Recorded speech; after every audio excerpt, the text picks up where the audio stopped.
You're stuck in survival mode, you don't know how to get out, and you're looking to heal, you're looking to create a life of joy, peace, harmony, but you are constantly stressed. You're trying to be the best mother, father, husband, child. You're trying to be the best of everything. You're constantly trying, and you're constantly trying to please everyone else, and you're constantly trying to make things go the way that you think they should go. And this is what keeps you in survival mode.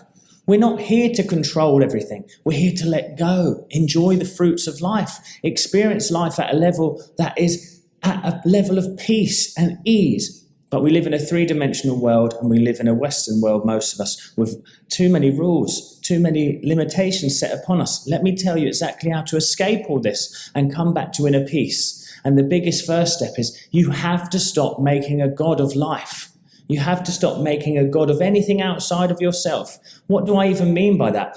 Well, if you are someone who is constantly bothered by the way your mother reacts, she is now a god of you. She has the power to control you, and she is controlling you and your thoughts. I had one client who would hear her mother's judgmental voice in her head long after her mother had passed away. She had made such a god of her that she was possessed by the voice of her mother. You see, we're taught about this in the Bible, really, about how to exorcise the demons. And the demons are the demons of the past. Their guilt, their shame, their not enoughness. They're all the demonic possessions that we take on board. When we are born, we are just here. So when we're hungry, we'll cry. When we need changing, we'll call out. We know what we deserve when we are born. We come here, and like even my children, they'll run around the house naked, not a care in the world about who's looking at them. They're so little. They haven't come to that idea of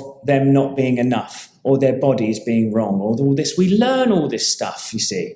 And we've been told not to do that. We've been taught to not worship anything else but the true divine spirit. And that divine spirit lives within you and everything else around you, but it is the heaven within. As within, so without. So what I'm trying to say to you is the more that you start to realize that life is not an important measure of how you are. You see, it's like, no, I need that car to stop so I can cross the road.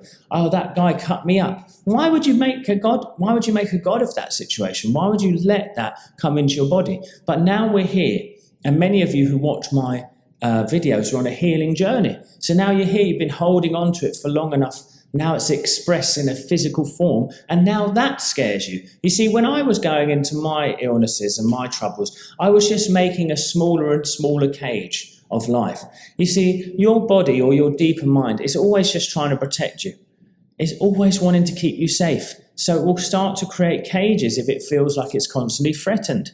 So you're living in survival, so it starts to build cages, because the pain that you know is better than a pain that you might not know. You see? So we create these cages, so we start to get the digestive issues or the problems or this, so we can't go and face what we're actually needing to face. So my question to you is, if you're living in survival, there's three things, okay? Firstly, I said, don't make a god of anything outside of yourself. Forgive very fast and forgive very often.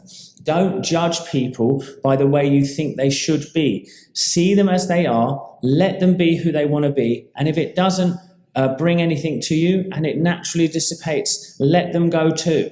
That's the way with life. Everyone is trying to do their best. Everyone. Some people are good in our mind and some people are bad in our mind. It's like there's polarizing ideas. Someone may love a president, others may not love a president. It's polarizing. See, it's in the eye of the beholder. You have a choice, is what I'm trying to say. You have a choice of how to react. And when you start to master your emotions and not become reactive to life, your body goes naturally back into homeostasis, into peace. And I'm going to tell you the third thing. Peace is much more powerful at healing your body than gratitude. And I don't care who needs to hear this or who will go against me, but peace will heal you over gratitude. You do not need to go to elevated places. You just need, when I say elevated places, I mean strong, elevated emotions. You just need to start to find a peace with where you're at. Accept your life for where it is at this point, because nothing is fixed and everything can change. And one of my favorite affirmations is there's always a solution, because there is always a solution, my friends. There's always an answer. And when you live life in that way, life has a great potential. It has a great potential to open up. And there was this letter the other day.